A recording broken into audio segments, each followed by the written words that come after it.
Breaking news. Middle East లో నెలకొన్న పరిణామాలు ప్రపంచ దేశాల స్టాక్ మార్కెట్లపై నెగటివ్ ఇంపాక్ట్ చూపిస్తున్నాయి.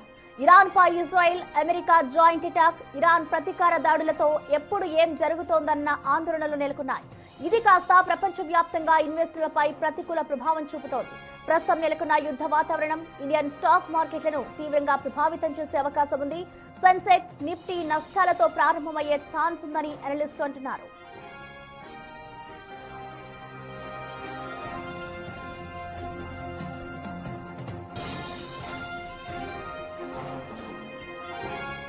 క్రూడ్ ఆయిల్ ధరలు పెరిగే అవకాశం ఉండడం మార్కెట్ పై తీవ్ర ప్రభావం చూపే అవకాశం ఉంది.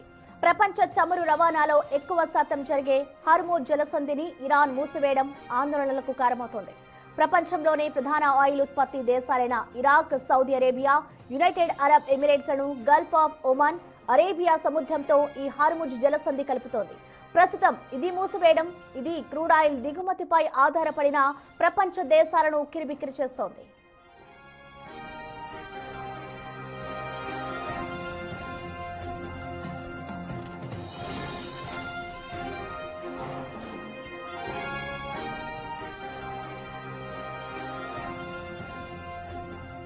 ప్రస్తుతం యుద్ధ వాతావరణం కొనసాగుతున్న నేపథ్యంలో ఇన్వెస్టర్లు రిస్క్ తీసుకోకుండా సురక్షిత పెట్టుబడి సాధనాల వైపు మళ్లే ఛాన్స్ ఉంది. ముఖ్యంగా గోల్డ్, సిల్వర్ లో ఇన్వెస్ట్ చేసేందుకు ఆసక్తి చూపే అవకాశం కనిపిస్తోంది. ఇటు ఇరాన్, అమెరికా యుద్ధ నేపథ్యంలో యుఎస్ మార్కెట్లు భారీగా పతనమయ్యాయి. మరోవైపు ఇరాన్ దాడుల నేపథ్యంలో దుబాయ్, అబుదాబి స్టాక్ మార్కెట్లను మూతపడ్డాయి. Abu Dhabi Securities Exchange, Dubai Financial Market తో సహా దేశంలోని స్టాక్ మార్కెట్లు సోమ, మంగళవారాలు మూసివేస్తున్నట్లుగా యునైటెడ్ అరబ్ ఎమిరేట్స్ ప్రకటించింది.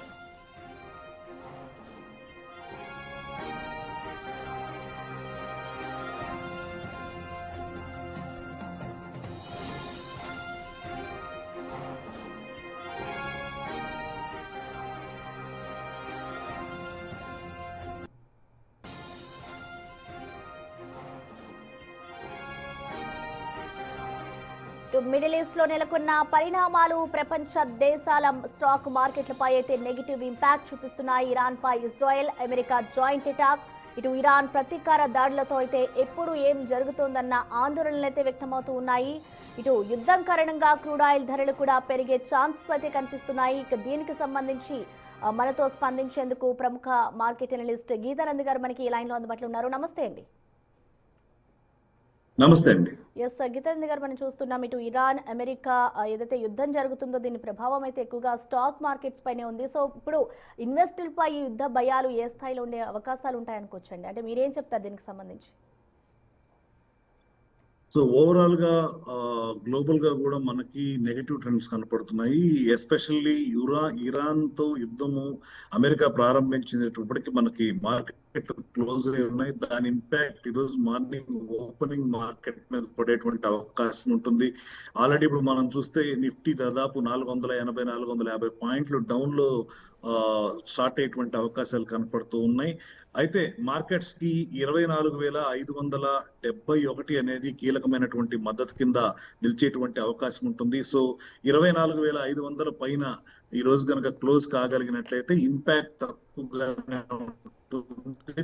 త్వరలో మళ్ళీ రికవరీకి ఛాన్స్ ఉండేటువంటి అవకాశాలు ఉంటాయి.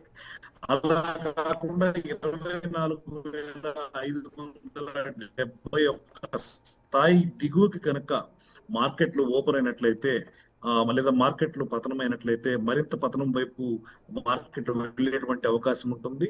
అక్కడి నుంచి కూడా 24,704 స్థాయి మనకి మరో కీలకమైనటువంటి మద్దతు, దాన్ని కూడా కోల్పోయేటువంటి అవకాశం ఉంటుంది. ఈ రెండు మద్దతు స్థాయిల్ని కనుక కోల్పోతే మార్కెట్లు ఆల్మోస్ట్ మనకి ఆగస్టులో ట్రావెల్ అయ్యేటువంటి అవకాశం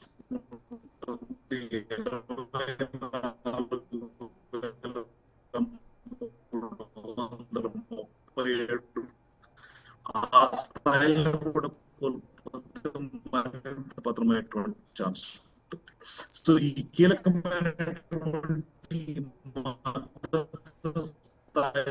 దగ్గర కొనుగోళ్ల మద్దతు లభిస్తుందా లేదా అనేది మార్కెట్ దిశానిర్దేశం చేసేటువంటి అవకాశం ఉంటుంది. ఓవరాల్ గా మార్కెట్ లో అయితే బ్యారిష్ ట్రెండ్ ఉండేటువంటి అవకాశం ఎక్కువ ఉంది. పానిక్ సెల్లింగ్ జరిగేటువంటి అవకాశం ఎక్కువగా ఉంటుంది. ఇరాన్ కేవలం ఇజ్రాయెల్ తో యుద్ధం చేయట్లేదు, చుట్టుపక్కల ఉన్నటువంటి గల్ఫ్ కంట్రీస్ లో ఎక్కడెక్కడైతే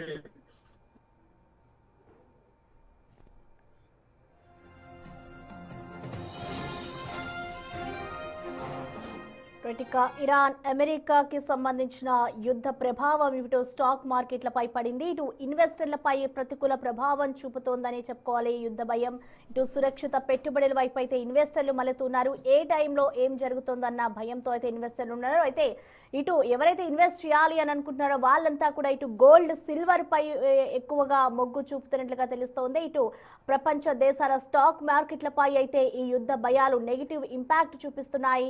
ఇరాన్ పై ఇజ్రాయెల్ అలాగే అమెరికా జాయింట్ అటాక్, ఇరాన్ ప్రతీకార దాడులతో ఎప్పుడు ఏం జరుగుతుందన్న ఆందోళనలైతే నెలకొన్నాయి. ఇప్పుడు అది కాస్త ప్రపంచ వ్యాప్తంగా ఇన్వెస్టర్లపై అయితే ప్రతికూల ప్రభావం చూపిస్తోంది. ఇటు క్రూడ్ ఆయిల్ దిగుమతిపై కూడా ఆధారపడిన దేశాలు ప్రస్తుతం ఉక్కిరిబిక్కిరవుతున్నాయి. స్టాక్ మార్కెట్లపై ఇరాన్, అమెరికా దాడుల ప్రభావం అయితే ఎక్కువగా ఉందనే చెప్పుకోవాలి.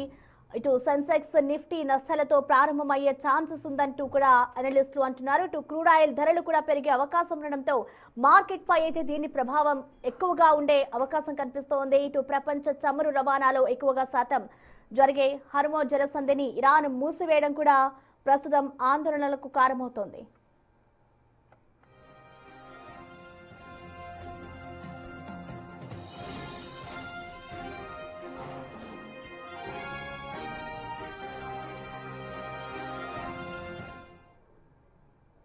దీనికి సంబంధించి మనతో స్పందించేందుకు ప్రముఖ అనలిస్ట్ రత్నాకర్ గారు మనకి లైన్ లో అందుబాటులో ఉన్నారు. నమస్తే అండి. నమస్కారం.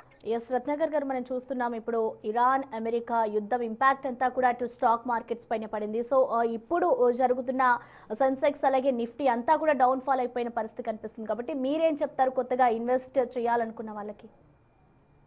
అంటే ఇది వార్ వచ్చినప్పుడు టెంపరరీ పానిక్ ఉంటుందండి. For some people it is a good opportunity to enter in to the market. Okay, ఎందుకంటే ఇది లాంగ్ టర్మ్ ఇంపాక్ట్ ఉండదు. గోల్డ్ ప్రైజెస్ టెంపరరీ మూమెంట్, మేము కాషియస్ గా ఉండమంటున్నాం. ఎందుకంటే మార్కెట్ ఈ వార్ మూలాన ఇంపాక్ట్ మూలాన భయపడి గోల్డ్ కొంటున్నారు. మీకు తెలియదు ఏముంది, ఇది momentum. But this time impact ఏంటంటే అమెరికా, ఇజ్రాయెల్ ఇరాన్ మీద అటాక్ చేయటం, ఇరాన్ వెళ్ళి సౌదీ, దుబాయ్ని ఎఫెక్ట్ చేయటం అనేది చాలా నెగిటివ్ సినారియో అండి. ఇది ఒక స్టేజ్ లో ఆగితే బాగానే ఉంటుంది, కానీ మరీ ఫర్దర్ గా వెళ్తే మాత్రం టెన్షన్స్ ఎస్కలేట్ అయ్యి వరల్డ్ వైడ్ మార్కెట్ ఘోరంగా కొలాప్స్ అయ్యే అవకాశం ఉంది. ఇప్పుడు పొద్దున్న మీరు చూస్తుంటే ఆల్మోస్ట్ 4000 పాయింట్స్ క్రాష్ అయింది. ఇప్పుడు ఓపెన్ అవటమే 4000 పాయింట్స్ క్రాష్ తో ఓపెన్ అయిపోయింది. I think lot of people would have lost money instead of gaining money. But I request not to panic. It is temporary in nature. ఈ week తర్వాత I think it will come to a positive side అండి. అంటే రత్నాకర్ గారు, చెప్పండి. అంటే ఇప్పుడు ఒకవైపు wars జరుగుతున్నాయి, ఇటు క్రూడ్ ఆయిల్ ధరలు కూడా పెరుగుతున్నాయి. సో ఇప్పుడు మన దేశానికి దాని వల్ల ఏమైనా నష్టం జరుగుతుందంటారా? ఒకవేళ జరిగితే ఎంత మేరకు జరిగే అవకాశం ఉంటుంది అనుకోవచ్చు? రెండు విషయాలండి. రూపీ డెప్రిషియేట్ అవుతుంది ఫర్దర్ గా. ఇప్పుడు 91 దాటింది. పొద్దున్న మీరు చూస్తుంటే ఇది 92, 93కి వెళ్ళే అవకాశం ఉంది. రెండోది మీకు తెలుసు కదా, India heavily dependent on import of crude oil. And crude oil rates పెరిగితే ఏమవుతుంది, India CAD current account deficit బాగా పెరిగి మన జీడిపి గ్రోత్ కానీ కంట్రీ ఎకనామిక్ గ్రోత్ కానీ ఇంపాక్ట్ అయ్యి ఓవరాల్ గా టిల్ట్ చేస్తుందండి. దానివల్ల గవర్నమెంట్ ట్యాక్సెస్ పెంచాల్సి వస్తుంది. ఆయిల్ రేట్స్ పెరిగితే ఆటోమేటిక్ గా మీకు ట్రాన్స్పోర్టేషన్ కాస్ట్, ఇన్ఫ్లేషన్ పెరిగే అవకాశం ఉంది. ఆ వరి అయితే జనాలకు ఉందండి as on today. So definitely crude oil increase, stability ఇది నెగిటివ్ అండి. Overall, it is negative sentiment for the country and for the people is concerned. And ఇంకొకటి, ఇటు హర్మోజ్ జలసంధిని కూడా ప్రెసెంట్ క్లోజ్ చేశారు. అక్కడి నుంచే ఎక్కువ ఎక్స్పోర్ట్స్, ఇంపోర్ట్స్ జరుగుతూ ఉంటాయి. కాబట్టి ఇంకా అది కొనసాగితే ఇటు మొత్తం వరల్డ్ వైడ్ గా ఎంత నష్టం, దాని ప్రభావం ఎలా ఉంటుందంటారు? ఆయిల్ డిపెండెంట్ కంట్రీస్ అన్ని కూడా చాలా ఇబ్బంది పడతాయండి. మీకు తెలియదు ఏముంది, Saudi, Iran is the largest producers of oil after Venezuela. వెనిజులాని ఎనివే అమెరికా క్యాప్చర్ చేసి అక్కడికి నుంచి కొనమంటున్నారు. చైనా కూడా is dependent on that. But ఇది క్లోజ్ చేయటం వలన మీకు సప్లై డిస్క్రిప్షన్స్ జరిగి క్రూడ్ ఆయిల్ పెరుగుతుంది. ఇది ఎంతకాలం ఇబ్బంది అవుతుంది అనేది తెలియదు. ఐ హోప్ ఇది ఈ వీక్ లో గనక పాజిటివ్ రిజల్ట్ వస్తే మాత్రం చాలా బాగుంటుందండి. లేకపోతే impact will be much larger. మనందరం మార్కెట్ పాజిటివ్ అవుతుంది, ఐపీఓ మార్కెట్ బాగుంది, బూమ్ బాగుంది అని మనం ఇన్వెస్ట్ చేసిన స్టాక్స్ అన్ని కూడా నెగిటివ్ ప్రభావం చూపెడితే even people invested in mutual funds recoup అవడానికి టైం పడుతుంది. ఎస్ రత్న గారు, ఇంకొకటి సైడ్ ఏంటంటే ఇప్పుడు మన మార్కెట్లో చూసుకుంటే రూపాయి విలువ దాదాపు 50 పైసాకి పడిపోయింది. సో ఇప్పుడు డాలర్తో రూపాయి విలువ పడిపోతే మన దేశానికి జరిగే నష్టం ఏంటంటారు? Again imports will grow up అండి. Import cost will grow up. మన ఇంపోర్ట్ ఎక్కువ ఉంటుంది. పాజిటివ్ సైడ్ ఐటీ ఇండస్ట్రీ బాగుంది, but IT industry double whammy అవుతుంది కదండి. ఈ ఆంట్రోపిక్ వచ్చి రోజుకో ఇది వేస్తోంది. దాని మూలంగా ఇండియన్ ఐటీ సర్వీసెస్ ఇండస్ట్రీకి బాగా నెగిటివ్ అయింది. Though rupee depreciation is positive, but for the country it is negative అండి. ఎప్పుడైనా రూపీ డెప్రిషియేట్ అవుతే it is negative. Export wise it is a positive side. Currently it is seen negative అండి. Control చేస్తున్నారు RBI, ఇప్పుడు control చేయలేదేమో అనుకుంటున్నాను. Okay, అంటే ఇటు మరొక వైపు ఇటు వార్స్ జరుగుతున్న నేపథ్యంలో ఇటు 2 రోజుల పాటు దుబాయ్ అలాగే అబుదాబి స్టాక్ మార్కెట్లు కూడా క్లోజ్ చేశారు. అంటే దానికి రీజన్స్ ఏమై ఉండొచ్చు? అంటే దీని ఇంపాక్ట్ తోనే క్లోజ్ చేశారనుకోవాలా? అంతేనండి, దీని ఇంపాక్ట్. లేకపోతే అబుదాబి క్లోజ్ చేయాల్సిన అవసరం లేదు ఓకే మేడం. ఈవెన్ మన కంట్రీలో Bombay can't run as of now because it is a war situation కదా. వార్ సిచ్యువేషన్ లో పానిక్ ఎక్కువ ఉంటుంది, జనాలు భయపడుతూ ఉంటారు. ఇప్పుడు ట్రేడింగ్ ఎక్కడ చేయగలుగుతారండి అది? ఐ థింక్ నిన్న మన 7 స్టార్ హోటల్ అయిన దుబాయ్ కూడా బాంబింగ్ చేశారు కదా, which is very negative for Dubai and Saudi. And సౌదీలో one of the largest oil refinery machinery మీద కూడా బాంబ్ వేశారు. It is also negative. Okay, and Ratnakar garu, ఇప్పుడు ప్రెసెంట్ సిచ్యువేషన్ కనుక మనం చూసుకుంటే అందరూ ఎవరైతే ఇన్వెస్ట్ చేయాలనుకుంటున్నారో వాళ్ళంతా కూడా కొంచెం వెనక్కి తగ్గుతున్నారు. అండ్ మరొక వైపు ఎక్కువగా గోల్డ్ సిల్వర్ పైనే పెట్టడానికి ఛాన్సెస్ ఉన్నాయి. కాబట్టి ఇప్పటికే చూసుకుంటే దాని రేట్స్ కూడా ఎక్కువగా పెరిగాయి. సో దీన్ని బట్టి చూస్తే ఇంకా పెరిగే ఛాన్సెస్ ఉంటాయంటారా? ఈ వార్ కనుక ఇంకో 1 వీక్ 10 డేస్ కంటిన్యూ అవుతే పెరిగే ఛాన్సెస్ ఉంటాయండి. ఎందుకంటే ఇవాళ మీరు చూసుంటే ఎఫ్ఐఎస్ పుల్లింగ్ బ్యాక్.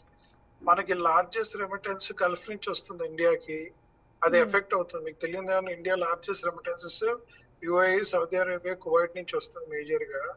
అది ఎఫెక్ట్ అవుతుంది. సో ఈ రెండింటి మూలంగా మనకి అందరు గోల్డ్ వైపు వెళ్తారు. స్టాక్ మార్కెట్ పడ్డప్పుడు సేఫ్ హెస్ గోల్డే కదా, అటు మూవ్ అవుతారు. ఓకే, అంటే ఒకవేళ వార్స్ అన్ని తగ్గిపోయిన తర్వాత మళ్ళీ ఆ రేట్స్ డౌన్ ఫాల్ అయ్యే ఛాన్సెస్ ఉంటుంది అనుకోవచ్చా, లేదంటే అదే కంటిన్యూ? లేదు, 100% తగ్గుతుంది. ఇది ఏంటంటే temporary momentum. As per analyst $5,000 1,51,000 is a good rate for gold. Beyond that it is a speculative అని చాలా మంది చెప్పారండి. ఇప్పుడు ఇది వార్ కాబట్టి it is more speculative in nature than a need of the hour or a safe asset haven. Okay, అంటే ఇప్పుడు కొత్తగా ఎవరైతే ఇన్వెస్ట్ చేయాలి అని అనుకుంటున్నారో గోల్డ్ అలాగే సిల్వర్ లో, అలాంటి ఇన్వెస్టర్స్ కి మీరు ఏం చెప్తారు? సార్, ఇప్పుడు ఇన్వెస్ట్ చేయండి, అబ్జర్వ్ చేయండి, కొద్ది గ్రో అయిన తర్వాత అమ్మేయండి. Don't hold it. మీకు losses in stock market can be offset by gold. అది పర్మనెంట్ గా లాంగ్ టర్మ్ ఉంచుకుంటాము, it will make lot of money అనేది it will become a negative scenario. Momentum wise opportunity pick చేసుకోమని చెప్తాను. Okay, ఇప్పుడు కొత్తగా invest చేయాలనుకునే వారు కొంతమంది భయపడుతూ ఉంటారు. సో అలాంటి ఇన్వెస్టర్లకి మీరు ఎటువంటి సూచనలు ఇస్తారంటే? ఒకవైపు భయం కూడా ఉంటుంది, అంటే ఎందుకంటే స్టాక్ మార్కెట్స్లో కూడా ప్రెసెంట్ ఎక్కువగా లాసెస్ నడుస్తాయి కాబట్టి అలాంటి వారికి ఏం చెప్తారు మీరు? గుడ్ ఆపర్చునిటీ టు ఎంటర్ అండి. Fundamentally good stocks, less exposure to Saudi and Iran వైపు ఉన్న కంపెనీస్ అన్ని కూడా గుడ్ ఆపర్చునిటీస్. అది ఐటీ సెక్టర్ అవ్వచ్చు, బ్యాంకింగ్ సెక్టర్ అవ్వచ్చు, మన ఇండియాలో జరుగుతున్న కొన్ని కన్స్యూమర్ గూడ్స్ అవ్వచ్చు. ఇప్పుడు రేటు పట్టడం అనేది good opportunity because they will revive back. Okay, మీరు పెసిమిస్ట్ లో అయితే I feel this is good opportunity for you to invest and shying away.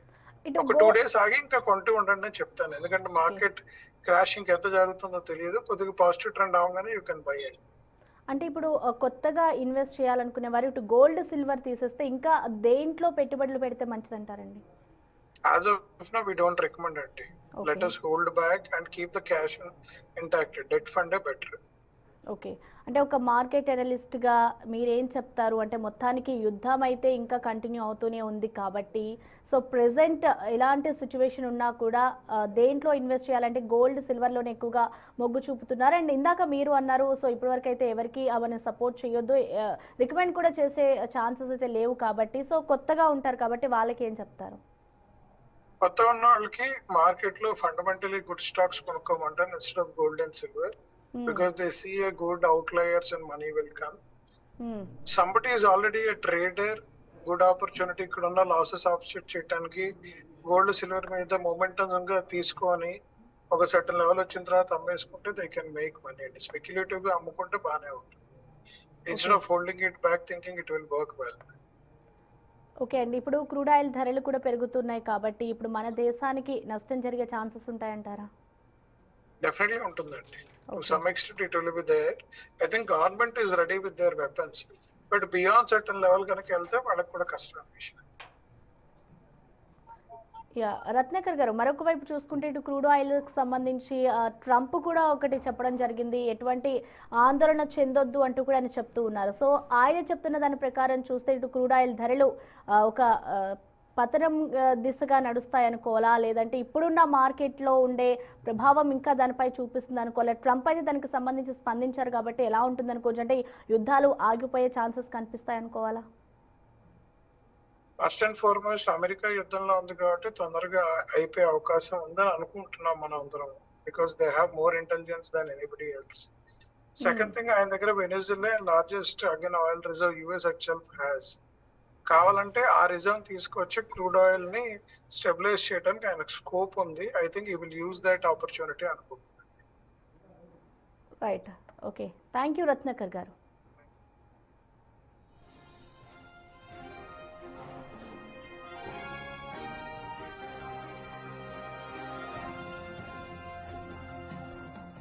Gatika Iran America యుద్ధ ప్రభావం ఇటు స్టాక్ మార్కెట్లపై భారీగా పడిందనే చెప్పుకోవాలి. ఇటు క్రూడ్ ఆయిల్ ధరలకు సంబంధించి కూడా భారీగా పతనం అవ్వడంతో ఇటు ఇన్వెస్టర్లంతా బంగారం, వెండి వైపే మొగ్గు చూపుతున్నారు. కొత్తగా ఇన్వెస్ట్ చేసేవారు కూడా బంగారం వైపు, వెండి వైపు వెళ్తేనే మంచిది అంటూ కూడా కొంతమంది ఇన్వెస్టర్లు చెప్తున్నారు. ఇటు ఇన్వెస్టర్లపై అయితే యుద్ధ ప్రభావం ప్రతికూల ప్రభావం చూపుతుందనే చెప్పుకోవాలి. ఇటు మిడిల్ ఈస్ట్ లో నెలకొన్న పరిణామాలు ప్రపంచ దేశాల స్టాక్ మార్కెట్లపై అయితే ప్రజెంట్ నెగిటివ్ ఇంపాక్ట్ చూపిస్తున్నాయి. సురక్షిత పెట్టుబడుల వైపే ఇటు ఇన్వెస్టర్లంతా పరుగులు పెడుతున్నారు. యుద్ధం కారణంగా క్రూడ్ ఆయిల్ ధరలు కూడా పెరిగే ఛాన్సెస్ కనిపిస్తున్నాయి. మరొక వైపు హార్మూజ్ జలసంధిని కూడా ఇరాన్ మూసివేసింది. దీని ప్రభావం కూడా దానిపై ఎఫెక్ట్ చూపిస్తుందనే చెప్పుకోవాలి. ఇరాన్ పై ఇజ్రాయెల్, అమెరికా జాయింట్ అటాక్, అలాగే ఇరాన్ ప్రతీకార దాడులతో ఎప్పుడు ఏం జరుగుతోందన్న ఆందోళనలు అయితే ప్రస్తుతం వ్యక్తమవుతున్నాయి. ఇప్పుడు ప్రపంచ వ్యాప్తంగా ఇన్వెస్టర్లపై అయితే దాని ప్రభావం ప్రతికూలంగా చూపిస్తోంది.